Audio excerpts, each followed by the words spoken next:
in King Arthur's office. And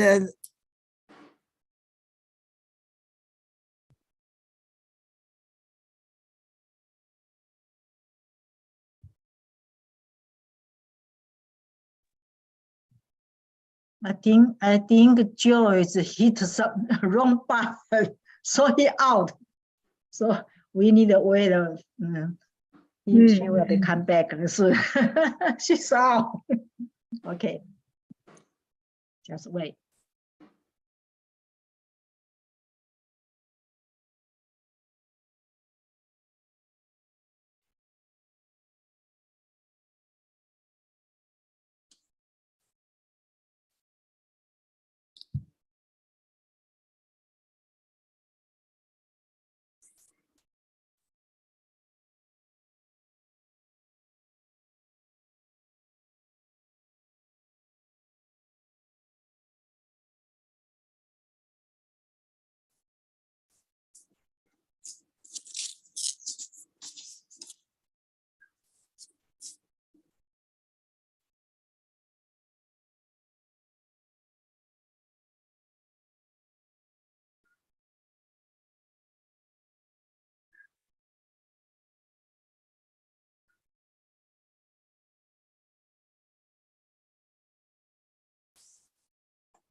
就你的那个麦克风没有unmute。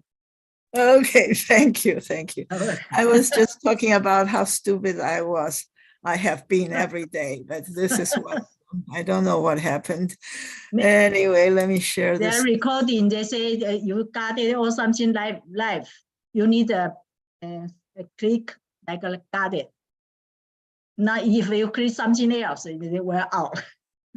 Okay. So I wish you could see me and hear me and see the PowerPoint. Okay. Let me start with. Let me resume. Did you hear me talking about the potluck? Yes. No, but we see it. It's your first item. Let me just repeat if you have already heard it. It is that the potluck is on the last day of the year at 10 a.m. and in the Crossroad, Bellevue. And if someone of you would like to attend and say a few things about this class, I will be very happy.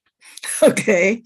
And the last two things on this list is about my class, because I am going on the trip. We're going to cancel the February 15 class.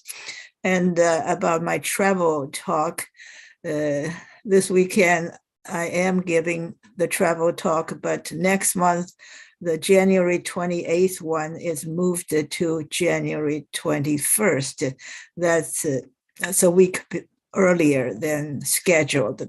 And because of my trip, the travel talk in February will be canceled because I will be out almost the entire month. So we're probably going to reschedule it for a day in March, but right now we don't know what that day would be. Okay, let us start talking about this movie today, The Grapes of Wrath. When I was in Taiwan, we speak English more the British way, so we would pronounce it the grapes of wrath, the wrath of Huang, and so on, the wrath. But now American English is that you should pronounce it like the grapes of wrath. Okay, and that's some of the slight differences between British English and American English. And this movie is 2 hours and 9 minutes long, and it's black and white. To talk about this movie, we first talk about the book it was based on. Here's the cover of the novel written by John Steinbeck called The Grapes of Wrath. And this picture, if you have seen this movie, you know it's about a family, a poor farming family traveling in a clunky jalopy, a very bad old car. It's not a truck or a regular sedan, but it's an old vehicle which can hold a lot of things. And they move their entire family, and actually more than one family, in this car with all their belongings, and they drove the car from Oklahoma all the way to California. So that's a picture on the cover of this book. The Grapes of Wrath is an American realist novel. Realist, it doesn't mean it's real, but it's realistic. A novel, by definition, is not real. It's all made up, but it is to describe something that was very real. So it's a realist novel written by John Steinbeck and published in 1939. And the time is very important because it's very closely related to that time. The book was noted for Steinbeck's passionate depiction of the plight of the poor, and many of his contemporaries attacked his social and political views. This is a lot to unpack. So he is passionate about something, about the plight of the poor. Plight 就是困苦的环境哈，一群那个穷人，他们的经验是非常的辛苦哈。Depiction means to describe. So Steinbeck described this plight of the poor people, and he was very passionate about his story. He felt great outrage. That's why he was writing this novel, to chastise these people, to say how bad the country or the people are treating the poor farmers. So he wrote this book. And of course, there are many people who either caused this trouble or they are responsible to fix this problem, or they are in the position, in a higher position. They are maybe rich and famous or powerful, and they did not want people to learn about what the poor people were experiencing. So when he wrote this book, lot of people at his time, that's what this contemporary means. Contemporaries means people that are living at the same time as you, or as the writer, or as somebody. So contemporary means 同时代的人哈. So many of his contemporaries attacked his social and political views because Steinbeck was very clear about what he thinks. He thinks that these people are in a very bad situation, and there are other people who should help them. And as a result, many people attacked Steinbeck for advocating for these people. Advocating 就是说代言人，代替这些穷人讲话的意思哈。Advocate can be a verb or a noun 哈。a lawyer is considered an advocate for people who hire them. Advocate 是可以说是一个人，就是代言人。On the other hand, it can be a verb, that is to say things for people who are poor or who do not have a voice. So Steinbeck, as a famous writer, is in the position to be an advocate for these poor people. So this is a longer sentence that contains many parts of it. And so what does the grapes of wrath mean? In the beginning, and actually right now, if you go to Wikipedia, you can find out it's Chinese versions saying this book's title is 愤怒的葡萄, but it's actually not 愤怒的葡萄. You can see 愤怒 and 葡萄in this phrase, but it's not. So has very little to do with grapes, even though California is famous for its grapes. Later, I encountered a translation of this book, which translated the title as 怒火重重, which means a lot of angry fires popping up everywhere. That is a better title for this book, because it just shows that many people who are downtrodden and the poor, they are angry and they are everywhere. So 怒火重重 is a much better translation of this title. But what does it mean? Why is it translated differently? And what does the author, why does the author name this book The Grapes of Wrath? And this is a term in the Bible. We'll come to the title a little later. I don't know why it's here.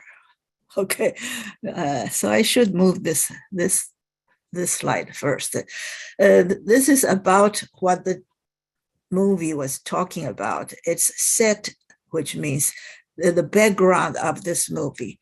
It is set during the Great Depression, which is translated into 经济大萧条. The novel focuses on the Jodes. When you have a person's last name adding an S, that means the family Jode. The father's last name is Jode without that S, but the family who we are talking about is called the Jodes. That's how that S is often added to a lot of things. Because we Chinese, we don't have such a language, adding something to a name so that it becomes a group of people, a clan or something. So we usually ignore that S. For example, we could say a supermarket chain called Albertson, and there is an S at the end that we forget about, or Macy's or things like that. So Macy's has an apostrophe S. That is the correct word. Well, Albertson, they made a mistake, or they deliberately ignored that apostrophe, 就是一个斜一撇, Albertson, the store should be called Albertson apostrophe S, but they chose to call their store Albertsons, and sometimes people laugh at them for being not grammatically correct. But adding S is a way to a last name, usually like here, Jodes, that is correct. But if a store is called Jodes, then there should be an apostrophe S. Okay. The Jodes are a poor family of tenant farmers. Tenant farmers meaning they don't own the farm, they are renters. So the renters would rent the farm that they work on, and after they harvest it, they will use what the money they get from the sale to pay the rent. And usually, quite often in the beginning of the year, the tenant farmers would go to a bank and make a loan so that they could have money to buy some equipment or to repair equipment and to buy seeds and maybe sometimes to hire others to help them. So there are expenses on the farm that a tenant farmer must pay. So they are likely to get a mortgage or some kind of a loan from the bank. And so that's what we call a tenant farmer. Tenant is a more commonly used to describe people who rent a house to live. But if you rent a farm, you can be called a tenant farmer. But there's another word for a tenant farmer that is a sharecropper. Huh? Let me put the word here, which is sharecropper. So a sharecropper is a person, I'm sorry, there's an O, crop. A crop is a 收成的农产品 A sharecropper is a person who rent a farm. Well, let's not say rent. They do rent a farm, but they share their harvest with the landlord. That's why they're called the sharecroppers. Here I have a word recession because the Great Depression in 1929 to 1939 is the greatest depression ever or in recent history. Anything that happened happened since that time are called recession, not depression. Depression is a big word. When you say the Great Depression, we only mean that particular one in the 1930s, not any small ones after that. We call those recessions. Recessions, by definition, at least in this country, is 2 consecutive quarters with negative growth. So every quarter, that is every 3 months, which is 4 times a year, every quarter, the government would collect data and do statistics and find out whether they did well or not as far as gross domestic production is concerned. 国民生产毛额. If that thing, GDP, if that thing is negative for 2 consecutive quarters, then the government would admit that we're in a recession. Like right now, though we feel a lot of economic problems and high inflation and so on, we are not yet in a recession. We're expecting that any day now we will be in a recession, but we are not yet in an official recession, which I just mentioned, which means 2 consecutive, 就是连着一起的2个 quarter 2季我们说一个 quarter 就是1/4年Each quarter is 一季If you have 2 consecutive quarters with GDP negative, less than 0%, that's called a recession. So we are not in a recession now. The Great Depression is a very, very serious recession, and it was only used to describe that big recession between 1929 and 1939. In some countries, it lasted even longer than that. Okay, we're talking about this tenant farmers. They were driven from their Oklahoma home by drought, 因为他们的旱灾哈。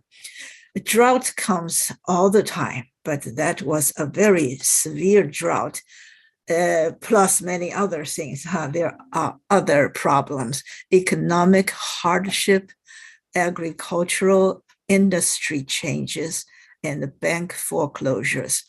All these things forced them to become out of work. They used to work on their land and pay their landlord money, but because of the drought, they could not do a good harvest, and the landlords wanted to hire other people who use machinery to farm instead of hiring these sharecroppers. So that is another change. Agricultural industry changes, which means the mechanization of farming or agricultural tools, machineries. You see in the movie people driving big cats, CAT. CAT is the short name for that farm machinery company that is called Caterpillar. Caterpillar means 毛虫, but this company, which may be invented, but certainly produce a lot of heavy equipment machine, is called the Caterpillar. And in the movie, they always talk about the cat, which means Caterpillar machineries. That is a big change that caused a great deal of problem for these farmers because they were not mechanized. They used their hand to work the field, and they were not able to pay the rent because the harvest was very little because of the drought. And bank foreclosures, this means that they, as tenant farmers or as sharecroppers, they went to the bank every spring before they start to work and get out a loan for expenses for the whole season. However, their landlords no longer want them to work in the field, and the banks do not expect them to be able to pay back the loans. So there are bank foreclosures. Bank foreclosure means that if a person goes to a bank but to borrow money but could not pay back, then the bank would come in to foreclose this loan, insist that if they don't pay, they have to do something else, for example, sell their house, or quite often it is a person get a mortgage for your house. Then if you stop making payments on your mortgage, the bank would start the foreclosure procedures. So these are the problems. And one of the things is the nature, the drought, and the Dust Bowl. Dust Bowl is highlighted in the next bullet. Dust Bowl is to describe a situation in the central south of United States during that time. In addition to everything else that are problematic, Dust Bowl is something you may say is a natural phenomenon, which it is that you have dust storms everywhere and you could not plant or grow things because the soil is eroded. We have the word eroded somewhere in the next few slides. Eroded 就是它的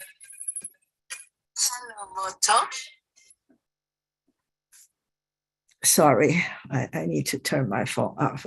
But I also wanted so that Huilin could call me when you cannot hear me. Anyway, sorry about that. So, hello, Moto.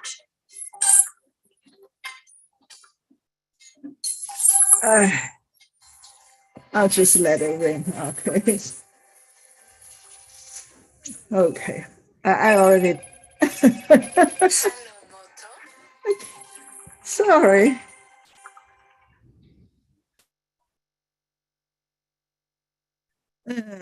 I'm very sorry. So we're talking about dust bowl. A bowl is like a 大碗, huh? A dust bowl means a large area of the farmland in the center of America that is full of dust. Okay. And because the reason for that is there's a drought, and they, for years and years, they just plant things without taking care of the land. So the land becomes drier and drier and could no longer hold moisture. So they have this problem of dust bowl. So in addition to other things that's happening on the Wall Street, like stock market crashing and so on, they have the majority of the farmers had this difficult to deal with. They could not plant anything because the soil is being blown away by the wind. And this happened, let me go to the last slide. Okay, this happened in the center south of America, the areas that was affected most by the Dust Bowl between 1935 and 1938 is right in the middle of Colorado, Colorado, Kansas, Oklahoma, Texas, and New Mexico.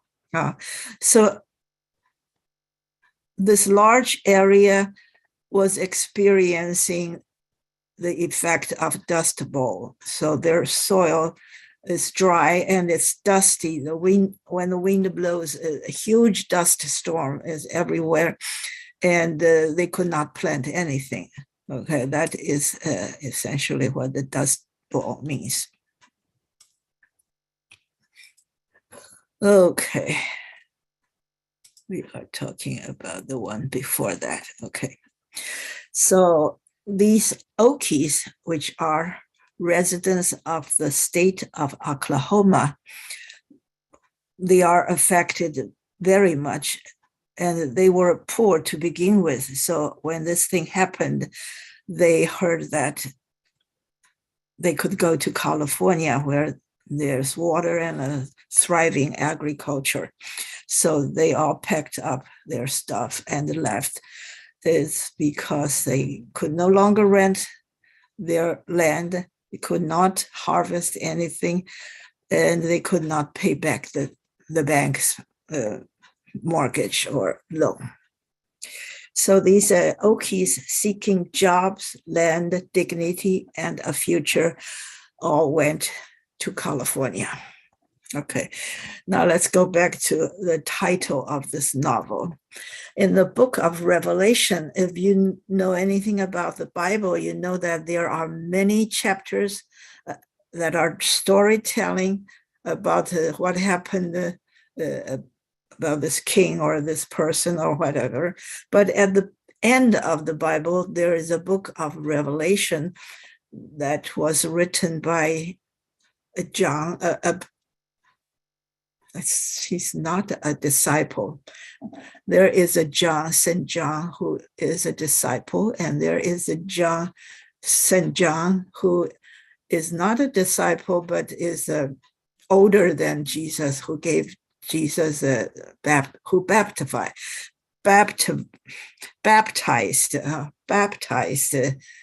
Jesus. But then there is a third John, who's also a St. John, who went to one of the Greek islands and wrote a chapter called the Book of Revelation, 启示录.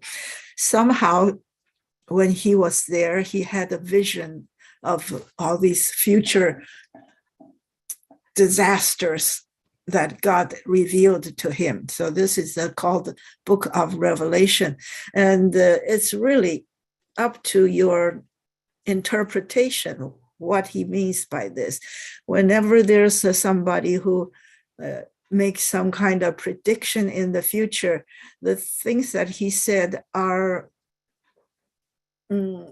how do you say, very vague and hard to decipher. So when you read Bible, you usually read other chapters or other books. The chapters of the Bible is called the books. But the last one, the book of Revelation, is about wild things that people don't know the meaning of them. So the term grapes of wrath comes from the book of Revelation.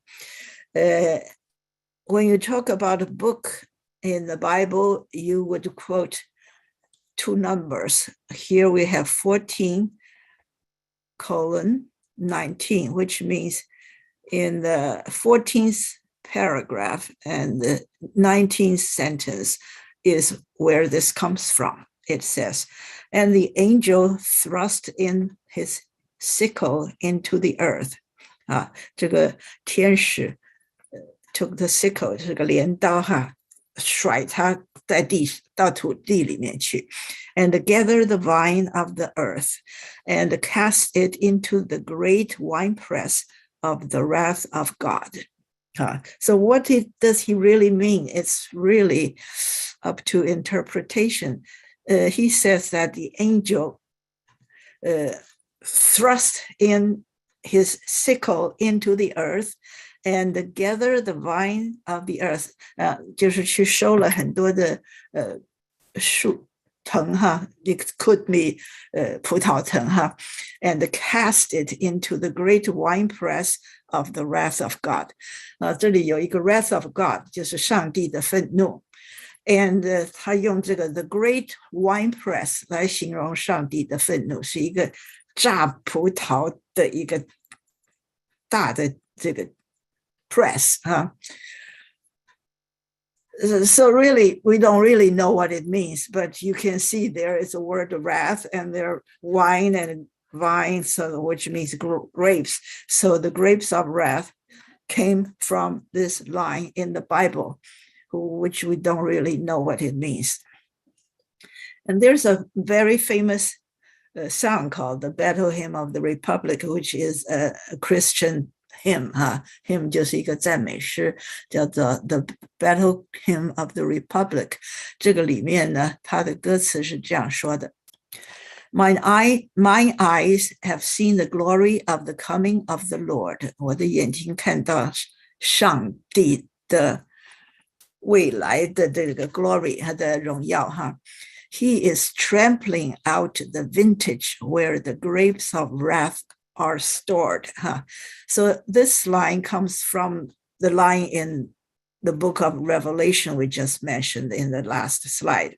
And this song, the lyric says, God is trampling out the vintage where the grapes of wrath are stored. This is really up to your interpretation. Interpretation. 我们只知道他说上帝采这些葡萄藤那到底他采的是什么我们也不知道。He has loosed, 这个是一个古式的英文应该说 loosen the fateful lightning of his horrible swift sword. His truth is marching on. So this when you sing this, you're supposed to feel that God is with you and you're walking ahead while his truth is marching on. To sing this song, I will try. My eyes have seen the glory of the coming of the Lord. He is trampling out the vintage where the grapes of wrath are stored.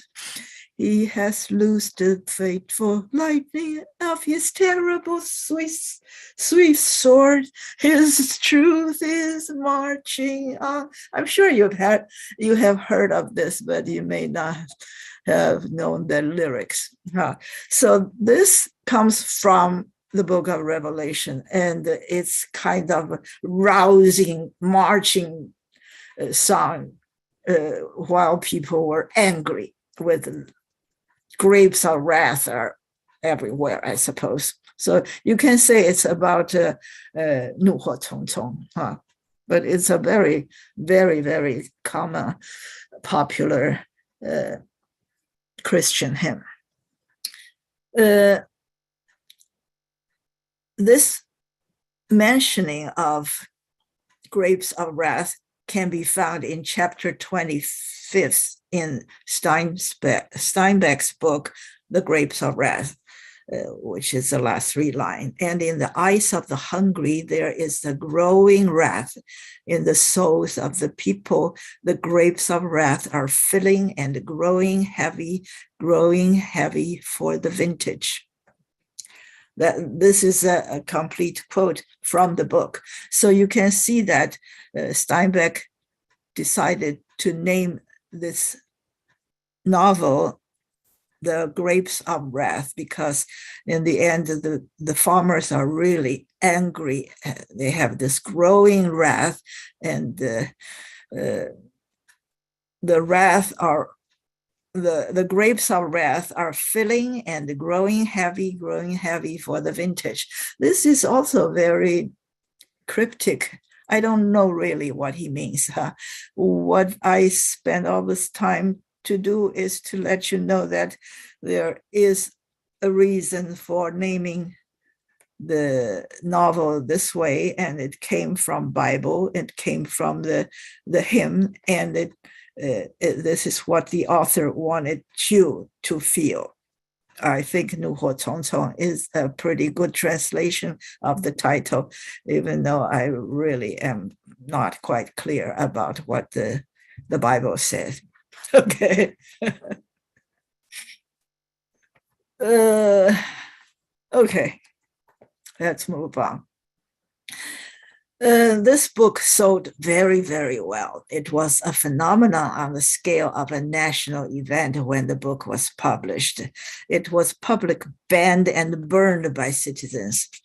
On the one hand, as you and I probably felt when we first read or watched the movie, we felt these people are so poor, and they were in such a very bad situation, and there are bad people everywhere trying to oppress them. But there are, at that time when it was published and many years afterwards, people were angry at the author for telling a story so dramatically, because they thought the system or the rich people were in a good position, and they should not let people be manipulated by the author and turn against the powerful rich people. So the book was banned and burned by citizens. It was debated on national radio, but above all, it was read. I need to take this off. Okay, this is a quote from some other people, okay? It was a best-selling book because it was read by many, many people. It won the National Book Award, the Pulitzer Prize for fiction, and it was cited prominently when Steinbeck was awarded the Nobel Prize. So there's a National Book Award. I assume that is in this country. The nation is this country, the United States. It won National Book Award, and this award is a very prestigious award. And so is the Pulitzer Prize, which is a 新闻奖, you can say it's a 新闻奖, but it gives prizes to writers, novelists, or movies, documentaries, and so on. It was considered a 新闻奖, actually. It's probably a media prize, okay? And it was cited prominently when Steinbeck was awarded Nobel Prize in 1962. That was 23 years after he published this book. the committee that announced the awarding of the prize to him cited this book prominently as the reason that he was given this Nobel Prize. So these are all very, very prestigious awards. When we say prestigious, that means it is very respected by people. Prestigious. I don't know why it gives me an underline. Maybe this will work. No. Anyway, I hope that was spelled right. So this is about the reaction to the book. It sold a lot. When Steinbeck was preparing to write this novel, he said all these things. Okay, I want to put a tag of shame.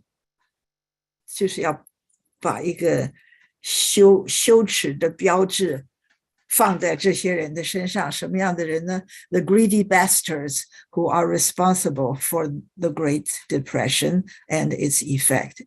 就是说 during the Great Depression, of course, lots of people suffered, but Steinbeck thinks that some are bad. Some people took advantage and tried to oppress these poor farmers more than others. And these are the greedy bastards. Bastard 就是骂人的话，就是说好像是 in our Chinese we could say 私生子 or 狗娘养的，就是用这个来说这些人是坏人。However, as time passed, we do not discriminate so much against the people who were bastards, who their mothers did not marry their fathers. That's essentially what this word means. People who don't have legally married parents. And we use that word as a very discriminating word for people who are not necessarily bastards, but are bad people. And Steinbeck says he intended to write this book in order to shame these people who are responsible for the bad situation during the Great Depression. In this movie, you could say there are people who did not help them, but they took advantage of them, for example, by paying them 5 cents for a basket of peach and then reduce it to 2.5 because there are too many workers. And the owners of those farms, you can say naturally would like to cut the price they pay for the labor when there are plenty of people who are willing to work. That is a natural thing when you do the math, but it's not a natural thing when you look at the people who could not live with the money you pay them. There is a similarity in the situation recently in this country when people were working very hard, but their wages could not pay for their living, especially for their rental of their house in this area. And in California, it has been like this for decades, and in Seattle, maybe for 2-3 decades. This is something that you have to think with your heart, not with your math. How can you, as a great majority of people who have a lot of money, continue to pay people wages that they could not live on? He famously said, that is John Steinbeck, I've done my damnedest to rip a reader's nerves to rags. 他是说他写这本书的时候拼命的想要让这个读者感到这个他把他们的 nerves 都撕碎了哈，就是说我要拼命的来感动他们人，让他们的同情心能够 surge 哈。His work won a large following among the working class due to his sympathy for the migrants and workers' movement. To a certain degree, what the situations were at that time continue to be the case, because this is a world, a capitalist world, where people who have money control this. They were in control of things. They could do the hard things to people in order to improve their income while not thinking about other people. The system does not allow people to show their heart. People only admire others who are rich and famous, not for their doing good things. And we need a lot of people doing good in order for the society to be happy. Okay, there's what another person said, but it's against Steinbeck. He said that Steinbeck was attacked as a propagandist, 就是说他是一个做宣传做文宣做宣传而不是讲实际的东西。He exaggerated the situation in order to pull the heartstring of people, and it's not true. He's full of lies. That's what they say. He's a propagandist and a socialist from both the left and the right of the political spectrum. 这个 spectrum 是光谱的意思哈。When you analyze the light, you put a white light through a prism, 就是一个三棱镜哈。You put a white light into it, and out come a spectrum, 就是红橙黄绿蓝靛紫， all these colors. So when we say there's a spectrum, we mean a series of different positions, such as some hardcore capitalists on one side and some socialists on the other side, and everything in between. This is a political spectrum. And Steinbeck was attacked as a propagandist, and he was considered a socialist because his heart is with the poor people, not with making money, not with the people who wants to make lots of money. Okay, so they conveniently called him a communist, because at that time communist seems to be spreading and was considered a threat to most of the Western world. So the word socialist and the communist were mixed up. They were put together as one. When somebody who is sympathetic to the poor farmers, they were considered a communist and becomes the government's enemy. So when the book was out, many people consider him as a propagandist or a communist. The most fervent 就是最强最热情的这样感觉的这些人呢，是从这个 California, the Associated Farmers of California, because this book directly attacked the association, all those Californian farmers, because they were in the position to help these poor people, migrant workers, but they were not helping.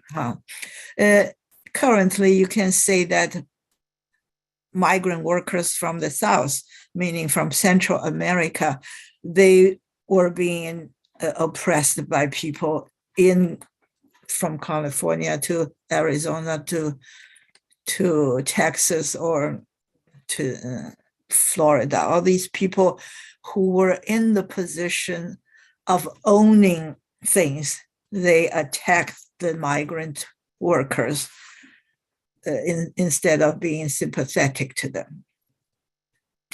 And for their attitude and conduct toward the migrants, they denounced the book.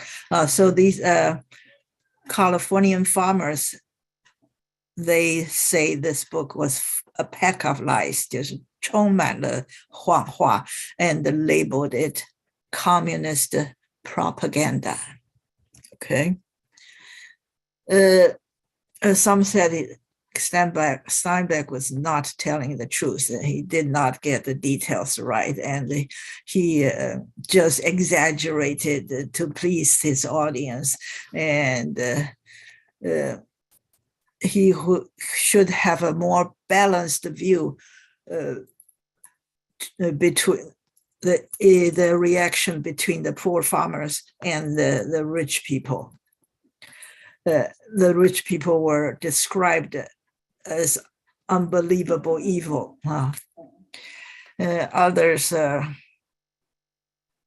accused, others say that how he described those farm conditions were exaggeration. He was making a political point instead of the truth. So since it was published, it is still, until quite recently, people still think it becomes controversial. This book becomes controversial, which means 有争议性的, because people on different sides have different opinions. This book was repeatedly banned in school libraries as late as 1993. 1993, when Soviet Union already collapsed, we are no longer so fixated to the idea of communists being bad. So even in 1993, some schools still ban this book because they think it's not having a balanced view. But on the other hand, most of the schools put this book in their classes, both in high schools and the colleges. They always continuously wanted students to read this book because it describes that time and that situation very vividly, and it affected people's understanding a lot. And the movie was made in 1940. And that's this movie. It's called The Grapes of Wrath by John Steinbeck. And on top, you have the name of the producer, Darryl F. Zanuck. And below, at the bottom, you have the director, John Ford. And at the bottom, above John Ford, you have all those people: Henry Fonda, Jane Darwell, John Carradine, Russell Simpson, and all those people. I don't know who those people are, but we're going to talk about this. The producer on top, the director at the bottom, and the three actors: Henry Fonda, Darwell, Jane Darwell, and John Carradine. This is a 1940 movie in black and white, based on John Steinbeck's 1939 Pulitzer Prize-winning novel of the same name. And the producer was Darryl Zanuck. Cast, we only mentioned the three people. I think they left deep impression on all of you. Henry Fonda as Tom Joad, Jane Darwell as his mother, Ma Joad, and John Carradine as Jim Casey, who died in the movie. He was the ex-preacher. There are differences between the novel. Mainly toward the end, the novel ends in the downfall of the family. It was a tragedy at the end. Well, in the movie, even though it's still tragic and the family was still broken, it gives you some hope that in the future would be better, because near the end, they went to a government camp, which seems to be good and safe, and the things turn out relatively well. There is future to be hoped for.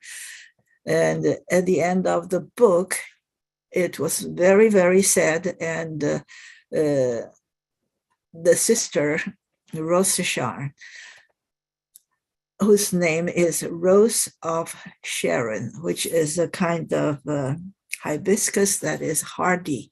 We can plant Rose of Sharon in Seattle, but we cannot plant hibiscus, which is 芙蓉或者福桑花 in our area, because that's not hardy enough.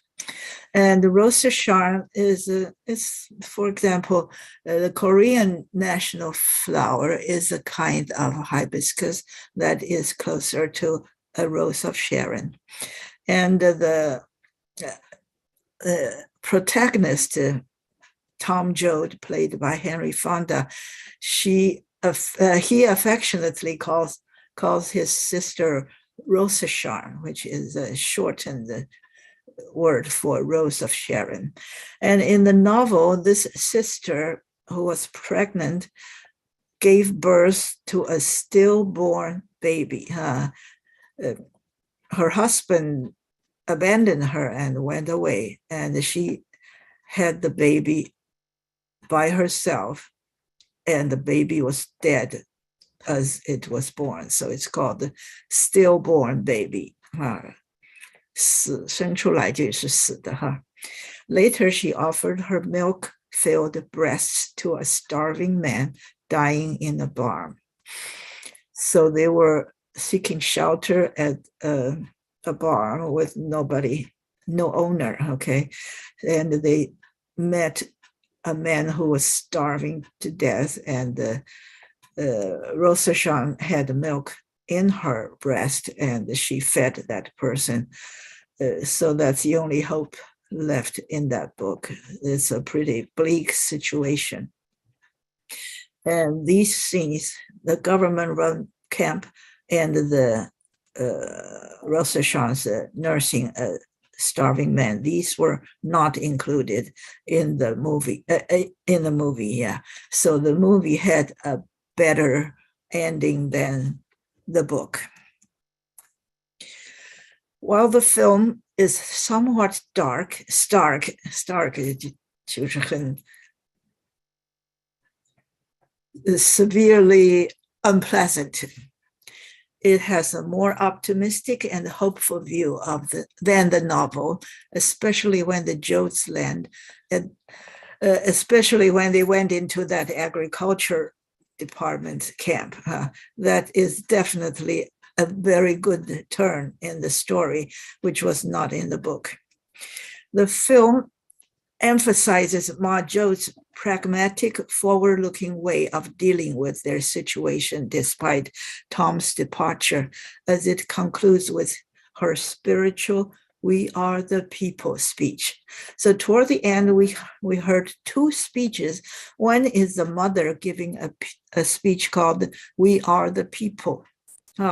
As long as we stick together, we shall persevere. We will eventually succeed. It's not the end of this world. So her view is very pragmatic. Pragmatic means 很实际的, like practical or quite intelligent and wise.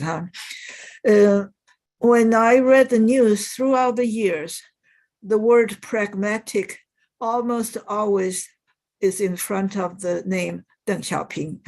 Every time the news mention Deng Xiaoping, they say he's a pragmatic person. He is not crazy like Mao Zedong. He is practical. He thinks what needs to be done and he goes for it, whether it is ideologically correct or politically correct. He doesn't care about those things.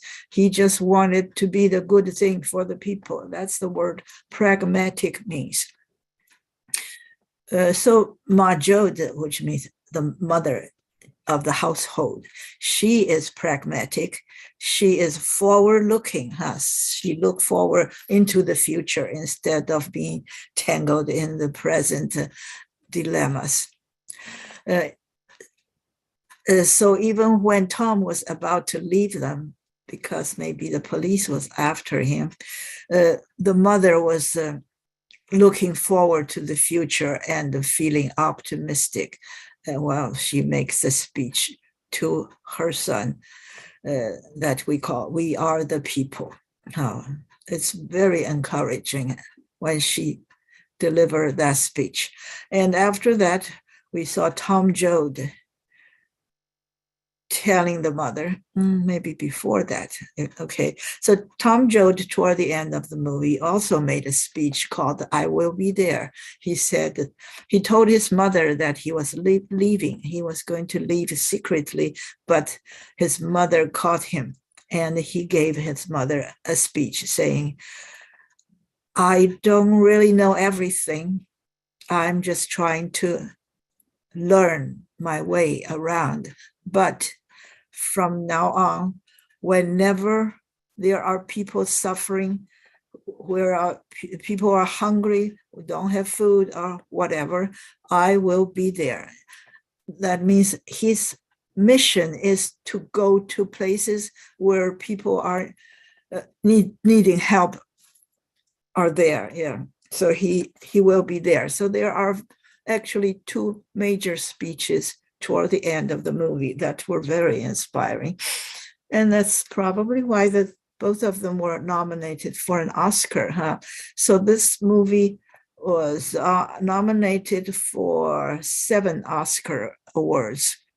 And it won 2. John Ford won Best Director, and Jane Darwell won the Best Supporting Actress. The movie won these 2 awards, and others did not win, including Henry Fonda did not win Best Actor, and the producer Daryl Zanuck did not win Outstanding Production. There is not an Outstanding Production category now. It is called the Best Movie, I suppose, but it was given to the producers. And at that time, it was 1941, I suppose, because the movie was made in 1940. The Oscar category for producers is called Outstanding Production. Okay, and these are other notable awards that they won. They won all these awards. Also, awards recognition by American Film Institute, which is called the AFI, American Films Institute. This is the institute that gives out the Academy Award, which is the Oscar award. So on their lists of 100 years, 100 movie, they went over 100 years of movies, American movies, and chose 100 as the very best. And on this list, this movie was number 21. And they also give out other lists. This one is 100 Heroes and Villains, 英雄跟坏蛋的 list. And Tom Joad was number 12 as the hero in the movie. And there's 100 years, 100 movie quotes. 里面 quotes in the movie that they selected were worthy of mentioning. And here we have this line given by Tom Joad in this movie: "Wherever there is a fight so hungry people can eat, I'll be there." That is a good line. And there's a 100-year 100 cheers, 100 cheers, movies that cheers you. And this is number 7. And on the 10th anniversary of AFI giving out the list of 100 movies by adding some newer ones during this 10 years, this film was pushed to 23 because some new films got ahead of that. So these are all incidences that the American Film Industry Institute tried to praise this movie, accolade that the movie got. And the first one we're going to talk about, the person, is John Ford. He is a movie director and passed away around 80 years old, I suppose. He is a film director, John Ford, and he's very much known for a lot of Western movies. I'm sorry, I did some editing. Okay. So the original text was that he is renowned for Western movies and for adapting classical novels. But since we already talked about the classical novel he was adapting, so I deleted that part. So we're just going to talk about Westerns. He is very, very famous for directing Western movies such as Stagecoach, 一马车, The Searchers. I saw that in this country, so I don't know what it's called. 搜寻者, I suppose. And The Man Who Shot the Liberty Valance. These are all Westerns, and there are a lot more. He's done, I don't know the real figure, but I would say maybe 30, 40, or even 50 Western movies. He predominantly directed Western movies, and some are very famous, and not including these 3, but there are many more. He was the recipient of 6 Academy Awards, including record 4 wins for Best Director. So he was the only director who won 4 Oscars for Best Directors. And in addition to that, he also won 2 others, maybe as a producer or as, I don't know, maybe writer or whatever, okay?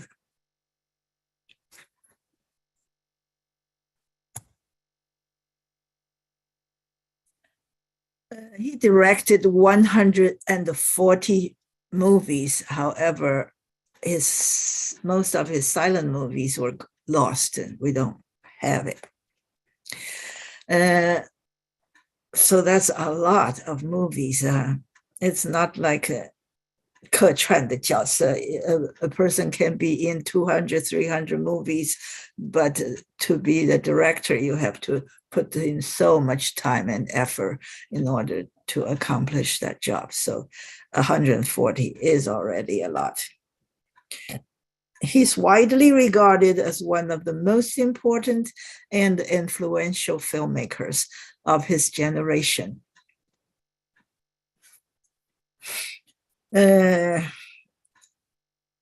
His work was held in high regard. Oh boy, I think I copied it to the next slide. Okay, let me delete this because it's in the next slide. His work was held in high regard by his colleagues, that means other directors, and notably some of the famous foreign directors like Akira Kurosawa, that's He Ziming, Orson Welles, and Ingmar Bergman, that's a Swedish director. These are highly respected directors worldwide. These people named him one of the greatest directors of all time. That's quite an honor. And he directed John Wayne 14 times because they both specialize in Western movies. And John Wayne's first movie, The Stagecoach, was directed by John Ford. So John Wayne is a few years younger than John Ford, I assume. In his first year, in 1917, he directed 9 movies. They were all silent movies, but those were all gone. We couldn't find many of his silent movies. And starting in 1940, these are all movies with sound. This is just a short part of his very long list. As I mentioned, he directed 140 movies, and most of these are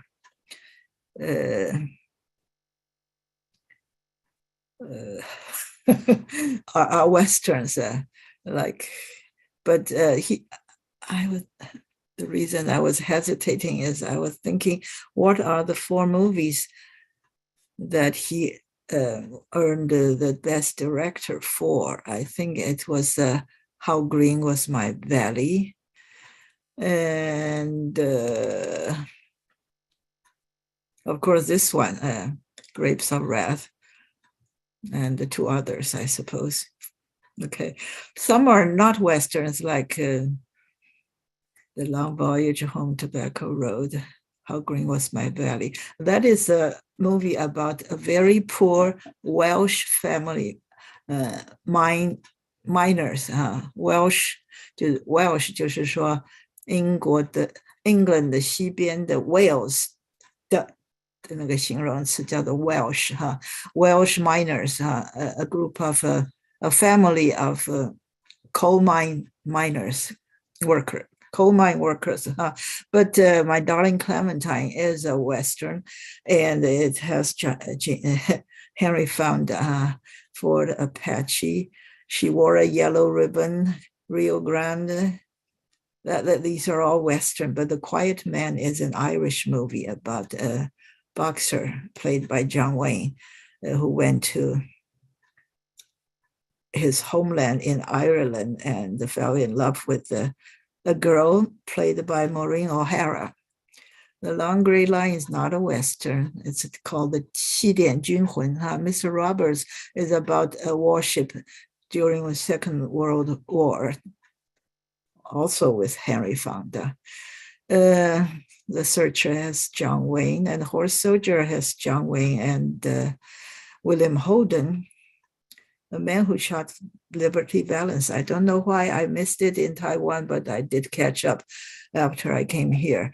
And that's a very good classic black and white Western movie with Jimmy Stewart playing a non-Western guy who eventually shot the bad guy. When all those cowboys were running around, there was a bad guy played by Lee Marvin, and Jimmy Stewart was a store owner, and he ended up shooting the bad guy. How the West Was Won was directed by 3 directors. Okay, in 1964, Cheyenne Autumn is also a Western. I wonder what happened. I see that here. Okay. Oh, okay. I was confused this morning when I was working on this, and this part is about Zanuck. Okay. I don't have a slide about the 4 movies that John Ford won the Academy Award for, but I do have a slide, which is the next one, that has the 4 movies for which Darryl Zanuck won Academy Award. Okay, this is a producer and studio executive. He is very respected and did a lot of work and was a giant of the industry for quite some time. I'm sorry. I have this. Okay, I'm not sorry. Okay, I'm sorry. I said that. Now, here is a list of Zanuck's movies that were nominated for Oscar, of which 3 of them won Academy Award. That is How Green Was My Valley. That has Water Pigeon, Maureen O'Hara. And I was with a little boy. I forgot his name. The boy, Roddy McDowell. Yes, Roddy McDowell. He was a child star. He was in the movie with Elizabeth Taylor when they were both teenagers, early teens, in the movie called National Velvet, which is about riding a horse in a race. And he was in other movies in which he was a child, but then he grew up to play other roles. And most often, I think he played the villains. I remember him in the movie Camelot as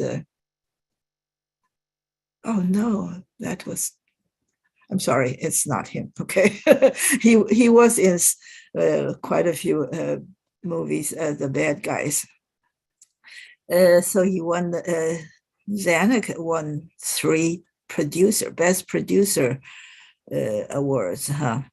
Of all these movies that I mentioned today, if you have not seen All About Eve, I strongly recommend you to find this movie and watch it. It is just outstanding.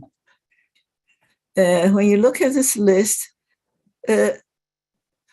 there are so many black and white movies. Okay. And The King and I is not black and white. That's really interesting. Okay. He produced Tora, Tora, Tora. That was his last movie, which was in color. He only produced a handful of colored films. All throughout his life, even after color came into existence, that's at least since 1939, in which you have seen, during 1939, there were movies that are in color, including Gone with the Wind and Wizard of the Oz. Those 2 movies were definitely in color. So you know that since 1939, there were so many movies being made, but Zanuck preferred to do black and white movies. So not only in the 40s, but also in the 50s and 60s, he continued to make black and white movies. That is amazing, I think. So here we're talking about Henry Fonda. He died in 1982. He had a very long career in the movies and on Broadway. So he was on Broadway. I remember an interview a long time ago in which he talked about receiving the script for the autobiography of Clarence Darrow in the mailbox. He was very grateful that in his old age, he continued to receive wonderful scripts for him to work on. Usually when you get old, you just get scripts to play grumpy old man. But he continued to work in great projects into his very late years. For example, on Golden Pound, that was a good movie. And the Clarence Darrow was not made into a movie, but his Broadway play was taped live and became a movie. Clarence Darrow was the lawyer who participated in the monkey trial about high school teacher teaching Darwinism in high school. And Clarence Darrow was the lawyer for that teacher for ACLU. That's American Civil ACLU Liberty Union. I don't know. It's just a group of lawyers. Yes. They have an organization that are with people who are idealistic and want the country and want the lawyers to be on the right side of justice. That's called the ACLU. He cultivated, Henry Fonda cultivated an everyman screen image. He wants to portray a regular person instead of something fantastic, heroic person. He wants to play an everyman, especially in this movie we just watched. He was a prisoner because he died. He murdered a person in a fight and was put in jail. So that cannot be your hero in the movie, but he is an everyman. In several films considered to be classic. Every time he played an everyman, that movie is likely to be a classic. He was more famous in those movies than in other movies like comedy. He's done a lot of movies, of course. Some are not. Some are just for laughs. Some are just for something. Okay, but this is a short list of his movies. And from 1938 all the way into his last movie was On Golden Pond, in which he appeared with Katharine Hepburn and his daughter, Jane Fonda. And he was in some of the war movies or Westerns, but he was hardly ever the hero in those movies. So, for example, he was in the movie Battle of Bulge in 1965. It was a huge war movie of Second World War, but he was the leading role in that movie as a reporter. He was just wandering around looking at the different parts of the war and made some pivotal decisions. And for example, he was in War and Peace in 1956, playing Pierre. Of course, it's a rich man's son and so on, but in the movie, he was just wandering around in the battlefield, observing the fight between Napoleon and the Russian army. Yeah, you can say that he's an everyman even in these movies I just mentioned. Okay. There's a movie called The 12 Angry Men that I liked very much. It's about a jury. They were sequestered, which means they were put in the hotel room every day. They were taken to the trial room to listen to the proceedings. And he was one of the jurors in that group of Everyman. And that was an excellent movie. It's just talk. And the courtroom drama. But I only found the remake of this movie. So I could not find the one I like, which was Henry Fonda was in it. And the remake of the movie had Jack Lemmon and George C. Scott. That is free and available on YouTube. So if you're interested in that story, you can go to YouTube to watch 12 Angry Men. That is a later version, maybe in the 1960s, 1980s, I think, or 90s. Okay.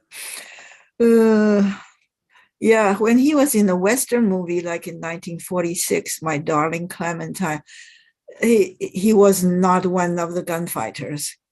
And he was in Mr. Roberts, which is a Navy ship in World War II, but he is not in any battle scenes. And he was the president in 1964, fail safe. He played the president, but there's no action in that movie. That was quite a stunning movie about a United States made a mistake and launched probably a nuclear weapon toward Moscow. In the meantime, the president could not stop it from happening. So he ordered his own people to fire a bomb, to drop a bomb in New York City in order to tell, before he told the Moscow that we are doing this, so don't launch more bombs onto us. That is a horrifying situation. And he was the president, okay? And he was the patriarch of a family of famous actors. A patriarch is 一家之首哈，一家之长，家长哈。The male head of a clan is called the patriarch. And this is because he has lots of offsprings. His children and grandchildren became actors and actresses. And they are his daughter, Jane Fonda, his son, Peter Fonda, granddaughter, Bridget Fonda, and the grandson, Troy Garrity. So I wonder who this Troy Garrity is, because I don't know. And it turns out that he is the son of Jane Fonda, and Jane Fonda's husband was Tom Hayden. And Jane Fonda and Tom Hayden decided to give the last name Garrity to their son, Troy Garrity, which is unusual. And this is the last name of Tom Hayden's mother. So the son is named after his paternal grandma. And in case you don't know Tom Hayden, he was later known as the senator, a US senator, but in the early days, he was an anti-activist. That's how he met and married Jane Fonda. If you have seen a recent movie, I think it was last year, called The Chicago 7. It's about 7 activists against the Vietnam War who went to Chicago before the presidential convention. I think it's a Democratic side. And one of the 7 is Tom Hayden. I think it's pronounced Hayden. Anyway, I think the person who played Tom Hayden in that movie was Eddie Redmayne. Eddie Redmayne was a very unlikely movie actor. He was very a nerdy type, 像个书呆子一样, huh? Eddie Redmayne. But he was all the rage. He was nominated and won a lot of awards, and at least an Oscar. It's very good. In 1999, he was named the 6th greatest male screen legends of the classic Hollywood era by American Film Institute. So Henry Fonda was well respected, and I believe everyone today in the classroom know him, but you probably don't know Jane Darwell, who played the mother in that movie. And she did really, really well. But this is a cutesy picture of her when she was younger. She lived from 1879 to 1867. Is an actress of stage, film, and television, appearing in more than 100 major movies spanning half a century. She was a hard worker. And we just mentioned before that she played Ma Jode and won an Oscar for Best Supporting Female Actress, okay? Or female You don't say it, female actress. Okay. In the supporting role. Okay. And maybe you haven't seen her before other than what you just saw in this movie, but you probably have, but you didn't know. Darwell is perhaps best remembered for her portrayal of the matriarch. So she is the head of the household, but is a female, so it's called a matriarch. It was a man, as we just mentioned. Henry Fonda was the matriarch. I'm sorry, patriarch of his family. Okay, so she is here playing the leader of the Joad family in the film adaptation of John Steinbeck's The Grapes of Wrath, for which she received the Academy Award for Best Supporting Actress. That's how you say it, Best Supporting Actress. But I believe you probably have seen her in this movie, Mary Poppins. Mary Poppins is translated when we were watching in Taiwan as 欢乐满人间, which has nothing to do with Mary Poppins. Mary Poppins is the name of a very eccentric nanny in the household in London during those days, for probably 1910. Because in one of the songs, the father sing a song in which he says, "It's grand to be an Englishman in 1910. King Edward on the throne. It's the age of man." So when Disney was making Mary Poppins starring Julie Andrews, they or Walt Disney wanted to hire Jane Darwell to play this woman who sells pigeon feeds in front of Cathedral, St. Paul Cathedral. And at that time, she lived in a nursing home. She is quite old, and she died a few years later. She lives in the nursing home, and she's retired for quite a few years, and she declined to be in the movie again. However, Walt Disney was so moved probably by her acting in The Grapes of Wrath, he decided that I must have Jane Darwell in my movie, Mary Poppins. So he drove himself all the way to the nursing home to beg her to come to play in this new movie, Mary Poppins, and she agreed. So that was her last acting role. Do you know that? It's something probably not many people know.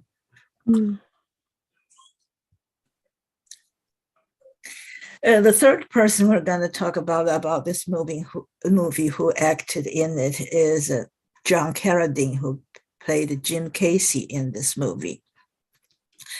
He appeared very early on in the first scene, and he is quite good as soon as you see him.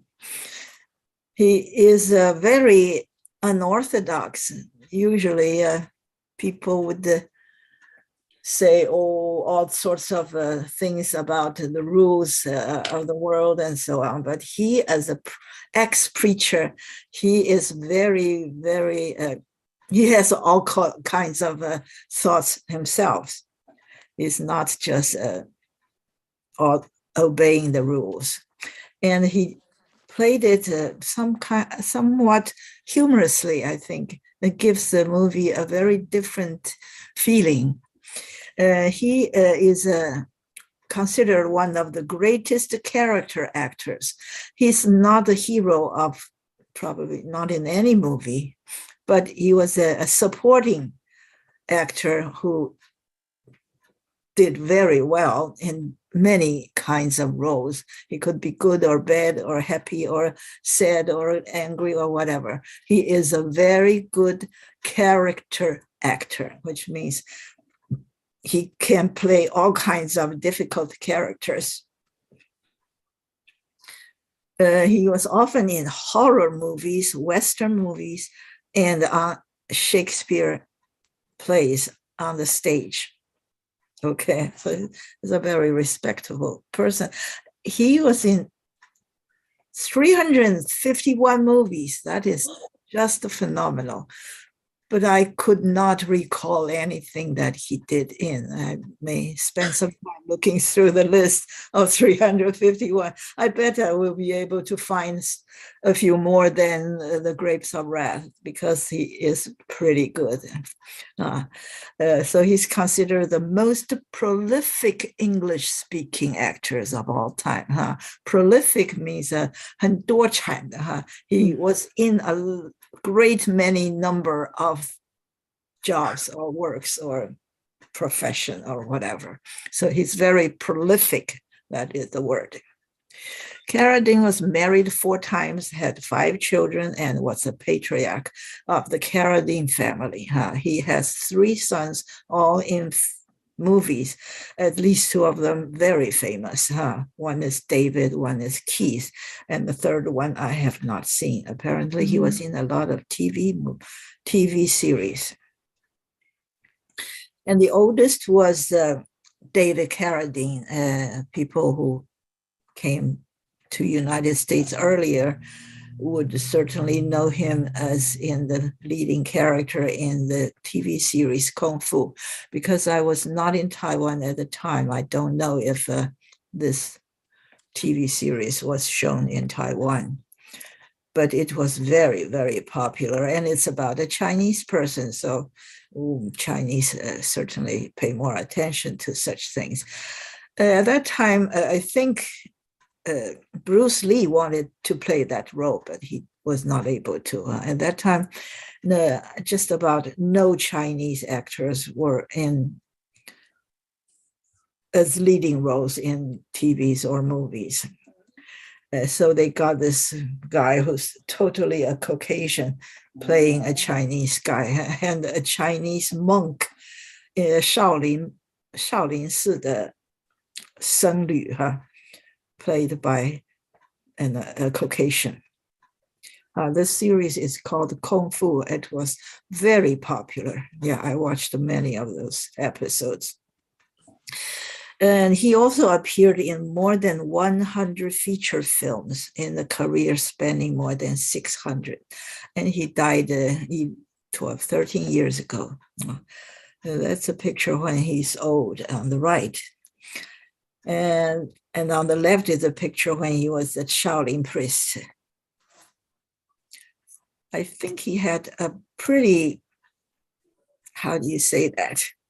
He was arrested many times for drug offenses and things like that.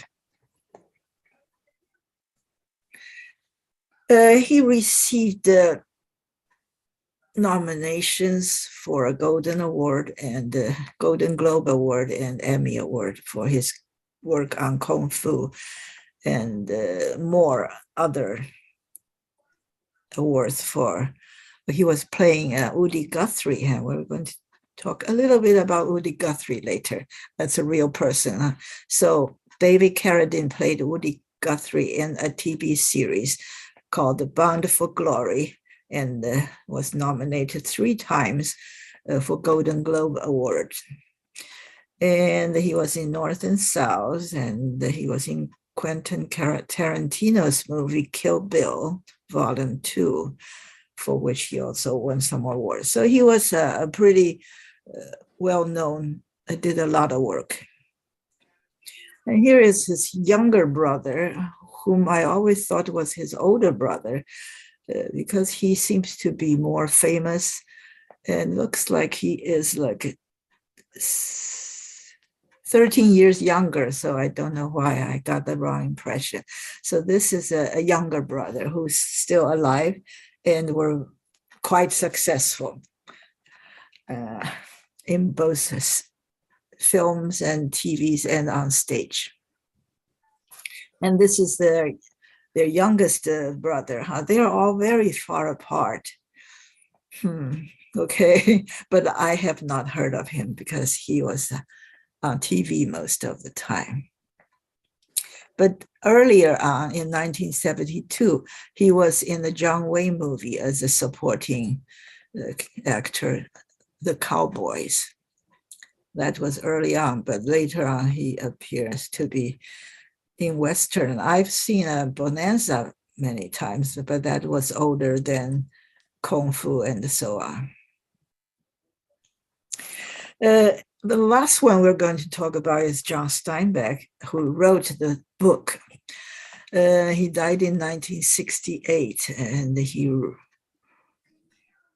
won the Nobel Prize in 1962. He's been called a giant of American letters. Letters means writing or literature. Letters is a common word used to replace lecture. He was given the award because of this thing, quoted by the Swedish Academy, for his realistic and imaginative writing, combining sympathetic humor and keen social perception. That's very high praise. 他写的又很写实，而又很有想象力。And sympathetic， 他又很有同情心，又很幽默，而且对这个社会的感触非常的深刻啊。These are all his good traits. This is a list of some of his works. He did write a lot of books, and okay, here I have. Okay, I thought I had it, but I couldn't find it. I think he wrote 30 novels and 14 books, nonfiction, and so on, but I lost that. I deleted that slide. So here's a list of oh, okay, I still have many slides to go. Maybe it's in one of the following slides. Here is a list of American Nobel Prize winners. When I was growing up, I was familiar with the list all the way to John Steinbeck, but there are so many more since him. Before him, there were, I see that I have 15 of them in the last 50 or 70, 90 years. So it's more than one a decade. They always go back to America to find one to give award to. But in the beginning, those are classical novelists. In the first 20 years of Nobel Prize, they did not look at American literature at all. Until 1930, they gave one to Sinclair Lewis, and then it's followed by Eugene O'Neill, who writes plays, and Pearl Buck, who writes Chinese novels. I mean, not China, novels that happened in China because her father was a missionary in China. Sai Zhenju, Pearl Buck. Buck is the last name of her second husband. She divorced and she got married the first time and changed her name to Pearl Buck and did not change it back to other names. So she was married to the second husband while she published this book with the first husband's last name. That's Pearl Buck, Sai Zhenju. And T.S. Eliot is a poet. It's a very difficult poet to read. His works are very hard to understand, as I understand, as I don't understand. So Faulkner and Hemingway and the Steinbeck, and Saul Bellow, these are all classical American novelists. We have Faulkner and Hemingway, Sutan Baker. Saul Bellow, I don't know how his name was translated because I came to this country in 1969.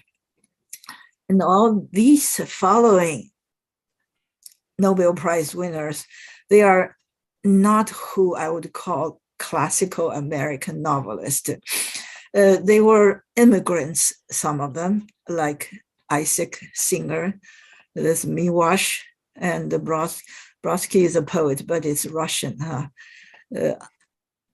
Isaac Singer and the one next to him, they were Polish immigrants.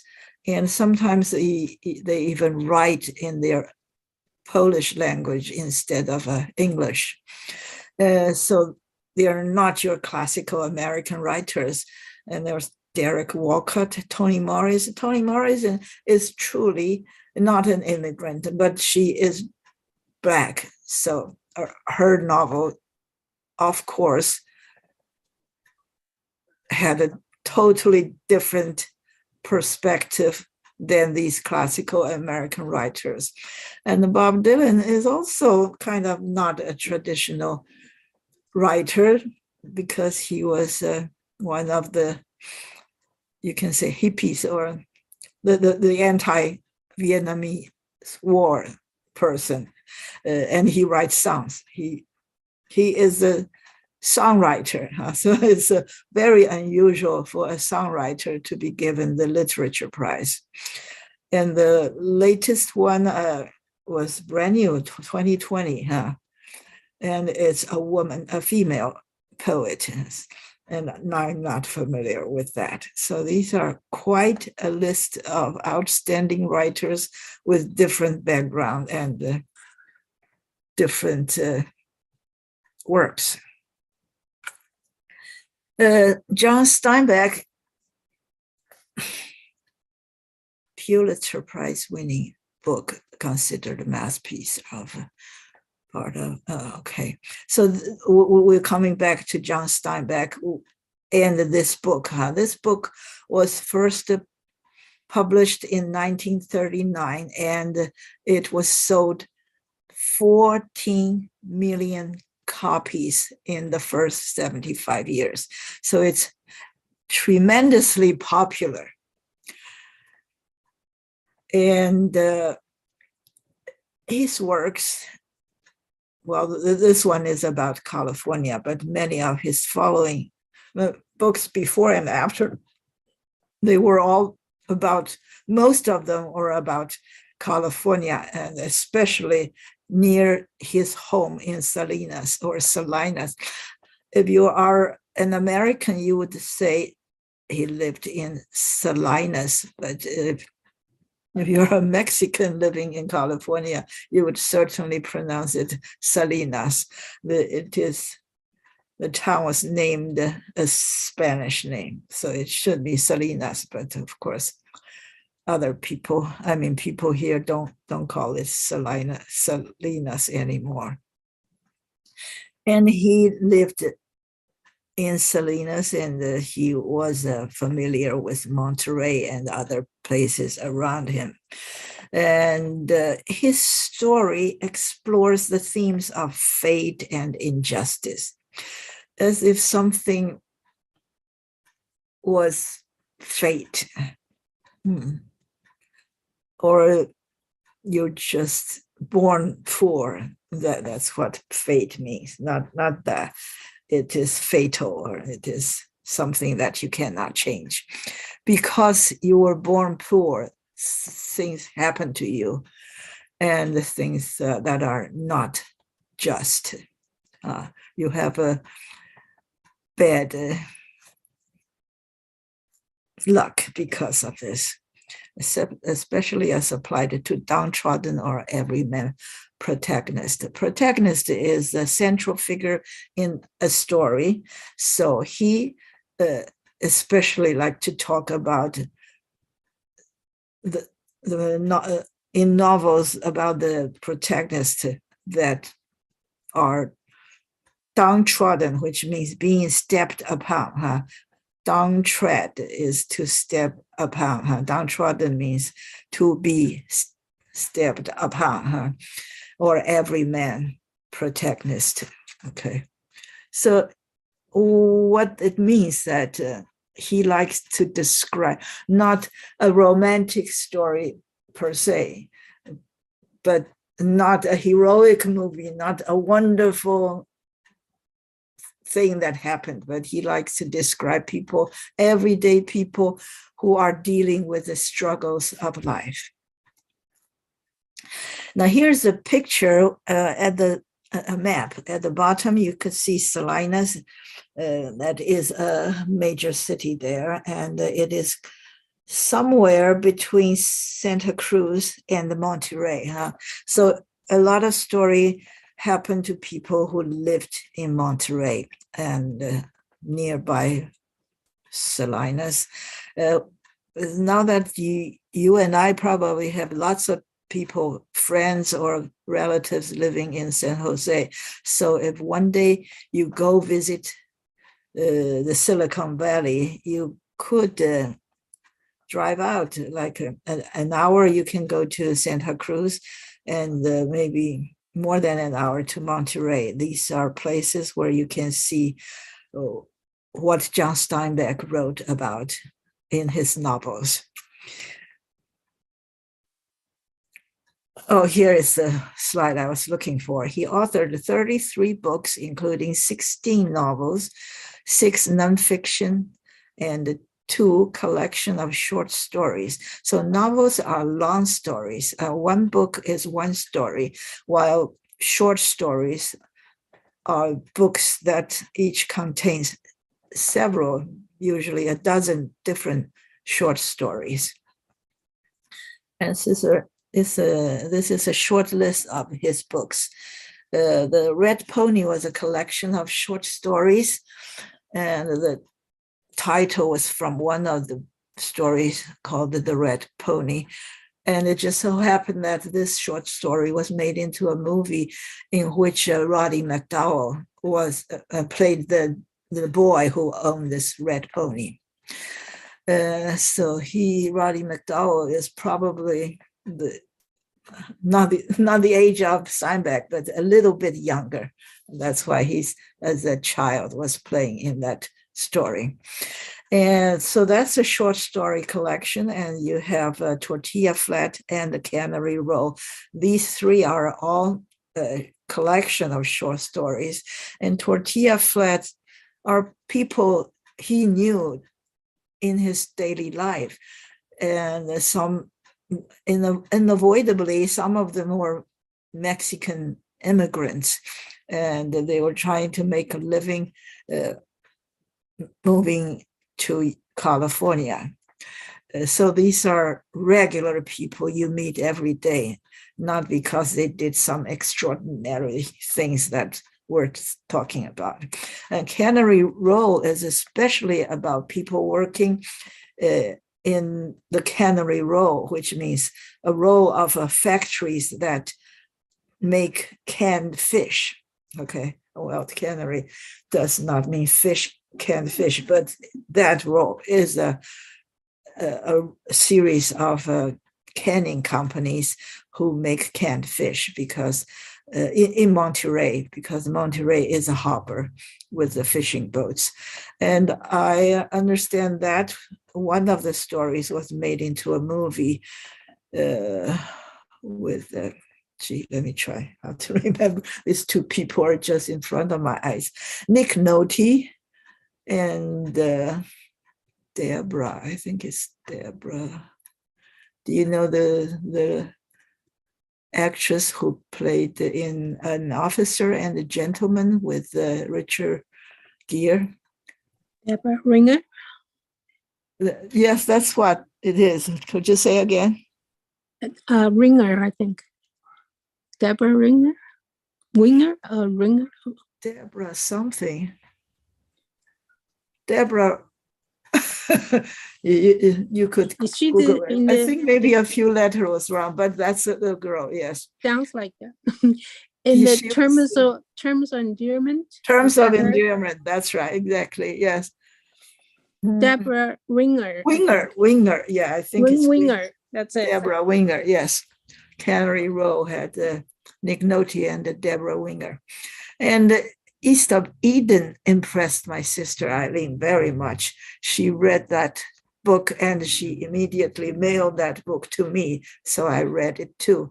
And it was deeply moving, and it was made into a movie with the guy who died young on a motorcycle, James Dean. James Dean was the second son in that movie because the two sons were twins, and their mother was tired of living as a proper wife with children. So she ran away and became a whore, leaving the two children with a father. And this is called East of Eden, which is from the Bible. In the beginning, there was Adam and Eve, and they were exiled. They were banished from the Garden of Eden to become regular people. They were living in the Garden of Eden, but they,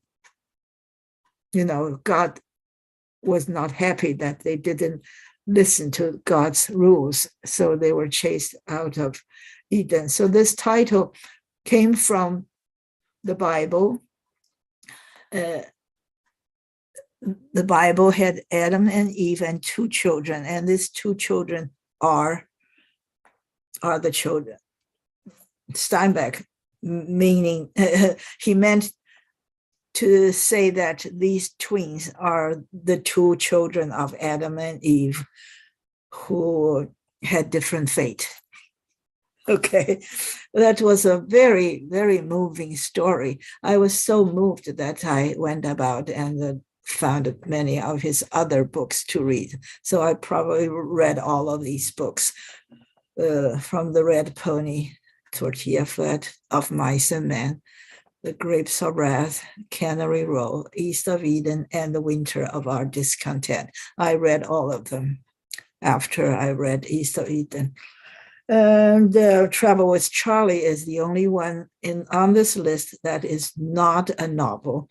In Search of America, that is a trip John Steinbeck had with his dog, Charlie. The two of them went around in the country in search of America, and he came home and wrote this book. So it's not a novel. Any of these books would be a good read if you are looking for a book to read. And I'm thinking of putting Of Mice and Men on the list as one of our to-be-watched movies, but I don't want to be too close to The Grapes of Wrath. Let's talk about something else first. But Of Mice and Men was made into numerous movies. Many, many times it was made into movies. And like The Red Pony, I think there was only one. And Grapes of Wrath was so good as a movie that people dare not make another remake of this book. Okay, we're close to the end. And somehow I had the impression that John Steinbeck was gay, but it turns out he probably was not. So he had 3 marriages. And last year, you may know that I went on a road trip for 20 days in California from Lake Tahoe all the way to Salton Sea. So it's the entire state of California. And these are the 4 pictures I took on my trip near Salinas. The first one is a park there called the Waterfront Park, and that's called, as you can see from the sign, it says John Steinbeck Waterfront Park. So this park is named after him. And on the upper right, there's a regular Highway 101, but this section is called John Steinbeck Highway. And on the lower right, this is the John Steinbeck Center in Salinas. It is a museum and library and the community center, I suppose. It's pretty big. That's his hometown. And there is his old home. There's a house that's called the John Steinbeck House, but I did not go there. But I did pass by Monterey several times because we stayed there 3 nights. And every time I tried to get a better picture of Monterey Canning Row, because that represents the cannery row that John Steinbeck was talking about. So he is very much still alive in people's memory in that area. Okay.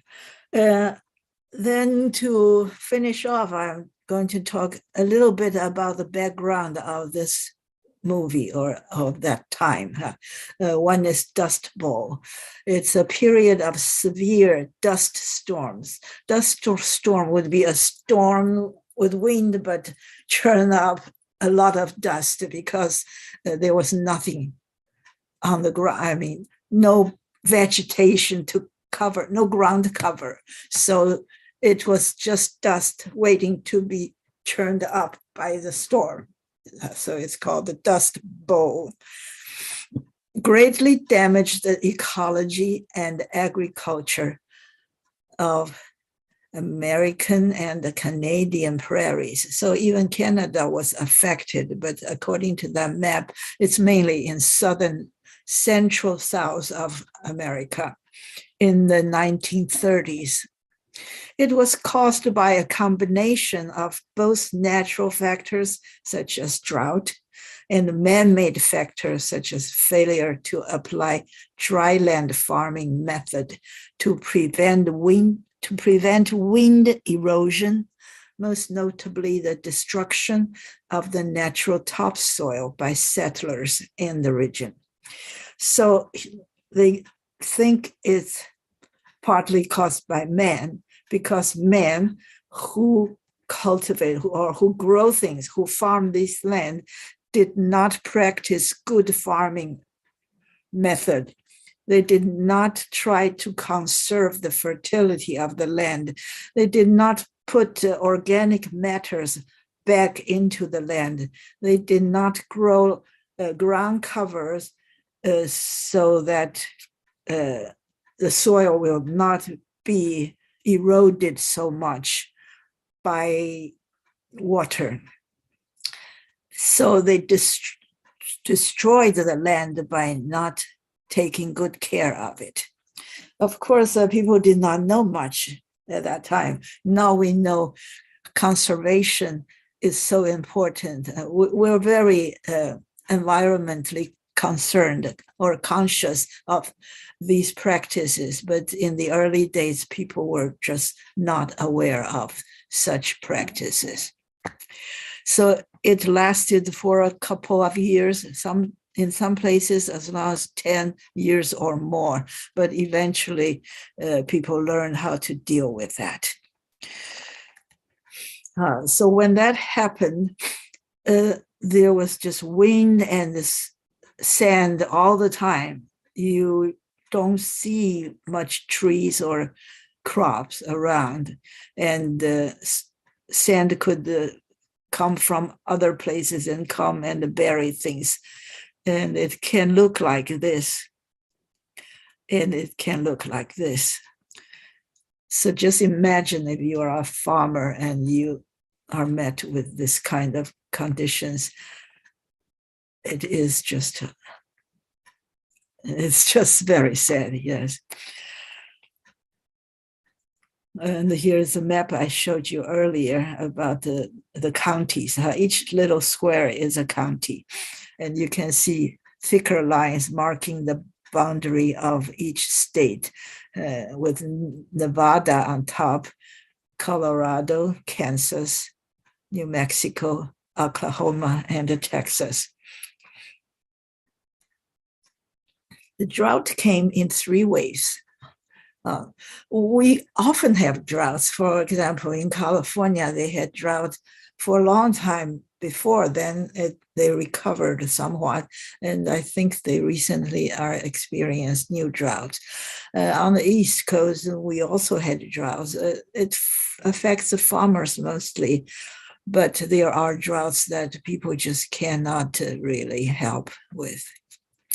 In 3 waves, that's 1934, that's 1 year.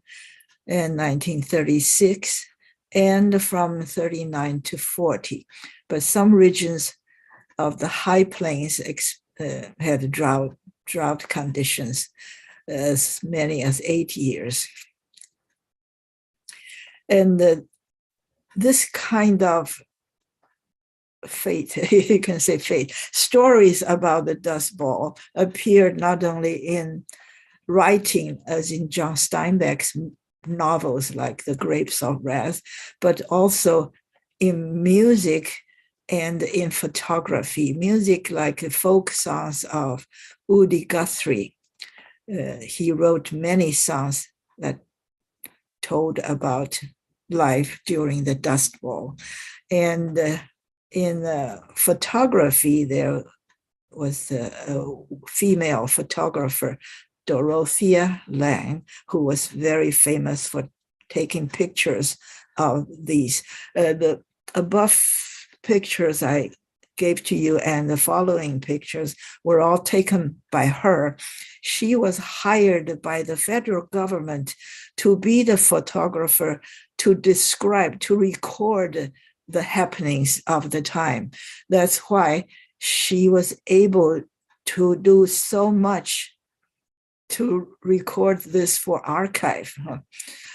Like these. The picture on the right is the single most famous photo that she took about a worried housewife during the Depression. And there are pictures like the one on the left about the poor living of children. So she is, these pictures were taken by her for the United National Archives and Records Administration. And I did not know there is such an administration, but it's wonderful to keep good record of things that are significant in the lives of the people. And here's a picture of this wonderful photographer sitting on top of a car. She lived from 1895 to 1965, American documentary photographer and a photojournalist. So she had great influence on photojournalism and documentary. Best known for her Depression era work for the Farm Security Administration. Her photographs influenced the development of documentary photography and humanized the sequences of the Great Depression. So people in the later years only hear about the Great Depression, but with her diligent recording, people were able to have a real look of what it was really like. And nowadays we have thriving journalism. Not only do we value good reporting, but we also value good photography as a part of journalism. For example, the Pulitzer Prize would have awards for best journalistic photography of the year. And the other person who's mentioned just before was the Depression era songwriter, Woody Guthrie, 1912 to 1967. She was a songwriter and very important in American folk music. And he had a great connection with our state, Washington State. He wrote hundreds of country folk and children's songs, along with ballads. Ballads is folk song, and improvised work, including Dust Bowl ballads. So in his songs, he described life during the Dust Bowl. And his most famous song is "This Land is Your Land." This land is your land, this land is my land, from California to the New York Island. It's a very short song and simple, no fancy notes, but it's very popular. People could identify with his feelings when they sing this song. There's another thing the federal government did, which is very strange to me, but it's wonderful. The Department of the Interior hired Woody Guthrie for 1 month to write songs about the Columbia River and the construction of the Grand Coulee Dam. Many of us have been to the Grand Coulee Dam because it's in Washington State, and it's right on the Columbia River. And the federal government hired Woody Guthrie to write songs for a month while providing traveling costs for him in this area, including the Coulee Dam and the Columbia River. In 1 month, he wrote 26 songs, including 3 of his most famous, Roll On Columbia, Roll On, which was a semi-Washington State anthem, because we do have a Washington State anthem. Washington, my land, Washington, something, okay. But people like to sing Woody Guthrie's Roll On Columbia, Roll On, because it is a great part of our state, the Washington State, and the pleasures of plenty and the Grand Coulee Dam. It was during that time. The dam was built in about 1934. So it was one of the projects the government undertook in order to pump money into the economy while making the infrastructure better. Of course, it is valuable to construct a dam, but to build it in 1933 was because of the depression and the people were out of job. Lots of work. For example, if you go to many state parks in Washington State, I'm sure it's everywhere else as well, that have buildings of visitor centers and campgrounds and the picnic shelters. They were all built during the Depression era. That is because the economy tanked and people are without job. So the government just issued bond and paid workers to do all these construction works. And with all the money they earned, they could spend in stores and other things. All these important things were done with the goal to revive the economy, and it was very successful. And this is based on John Maynard Keynes, the economist theory that a progressive government would jumpstart the economy by spending money in employment. When there are no jobs, it's the government's job to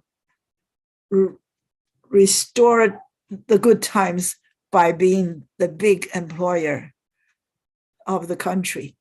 And it really worked. Okay, the Great Depression was from 1929 to 1939, but actually it did not really totally recover. It took a little longer than that. It was a worldwide depression, not just the stock market crashed on Wall Street. It also crashed elsewhere in Europe and in other countries as well. And that stock crash happened on October 24th, 1929, and people jumped out of the window to commit suicide because of that. The economic shock impacted most countries, okay? Until the Second World War, it really brought back the economy because the war and all the governments start to spend a lot of money. That's how the economy was restored. When we talk about Second World War in China, on the mind of a Chinese person, it was from 1937 or 38, 37, I think. It's because it's an 8-year. 七七事变 is 民国26年, right? So when we talk about the Second World War, we think about 1937 to 1945. That's 8 years. However, in other countries, it's not like that. In Europe, their Second World War started in 1939 when Germany invaded Poland. And for American Second World War started in 1941 when Pearl Harbor happened. America was not part of the World War until Pearl Harbor was attacked and they declared war. And soon after that, they also declared war against Germany. Before the first one was against Japan. So they declared war against Japan first, but next year or later, they declare war against Germany. So in America, the war was much shorter. It's like five years, yeah, a little less than 5 years actually. But in our country, it was 8 years, while in Europe, it's 7 years. Okay, so that was a depression when everything really, really went bad. International trade fell more than 50%. Now, there's nothing like that since, even though in our lifetime we experienced several recessions, and even now with the pandemic, it was never that serious, not severe, and unemployment rose to 23. Here's a chart of unemployment during 1929 to 39. The area that is highlighted in light blue, that's the time considered to be the Great Depression, when unemployment went so much higher than usual. Right now, we are in a dump, but several things are pretty good, looking good, like employment right now. It is quite, many people have jobs, even though some companies are starting to lay off people. Salaries are on the rise. This is the last slide I have today. And the next movie we're going to watch is called Little Women with Winona Ryder. And of course, there are many other Little Women. Before that, I've seen two before that, with Katharine Hepburn in one, and later by June Ellison. And after that, there are more. There was one quite recently with Saoirse Ronan and Timothy Chalamet, but they're not free on YouTube. So I chose this one with Winona Ryder. And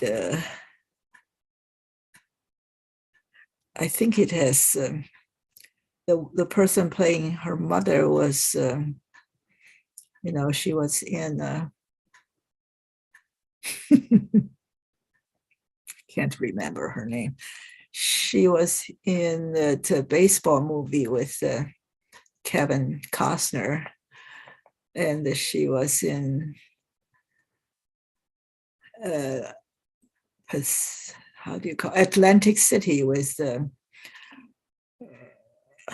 that Western actor who's not Kirk Douglas, Burt Lancaster. Yeah, do you remember her name? She played the mother of Winona Ryder. And if you have seen AARP's free streaming last week that it's called It's a Wonderful Life with Jimmy Stewart and Donna Reed. You could try to watch this free AARP movie on January 20th. It's called To See How They Run. It's an American movie, but probably a British play, a stage play, but made into a movie. That happens to have Saoirse Ronan, who was in one of the most recent Little Woman. When I say Saoirse Ronan, her name is Siore, something like that, and it's an Irish name pronounced Saoirse, which you would never dream of pronouncing it that way. Anyway, she's a wonderful actress, and this movie is it's about something we talked about recently. We talked about Agatha Christie, who of many of her detective novels, one was made into a play, a stage play called The Mousetrap. It was the all-time longest running West End show, a play in London. In New York, you say Broadway show, and in London, you say West End play. That play was called The Mousetrap, and it was the longest running one since probably 1954 or something. I talked about, but I'm not quite sure was that year. Since that time, it was continuously on the stage until now. So that's a really long time, like 70 years. And in the beginning, the first production had Richard Attenborough as the actor and his wife playing his counterpart in The Mousetrap. And this new play called To See How They Run was about that play. That was about the mousetrap on stage, during which one of the actors or somebody was murdered. And this is a comedy about the murder investigation of that thing. I am curious. I haven't seen this play before, so I would definitely try to watch this movie. It's very recent. It is less than half a year, I think, a recent movie. Okay. Suzanne Sarandon is the name I was looking for. Okay, Susan Sarandon. Yeah, she was a very good actress and was Winona Ryder's mother. Okay, so that is for today. Do you have anything to say, please?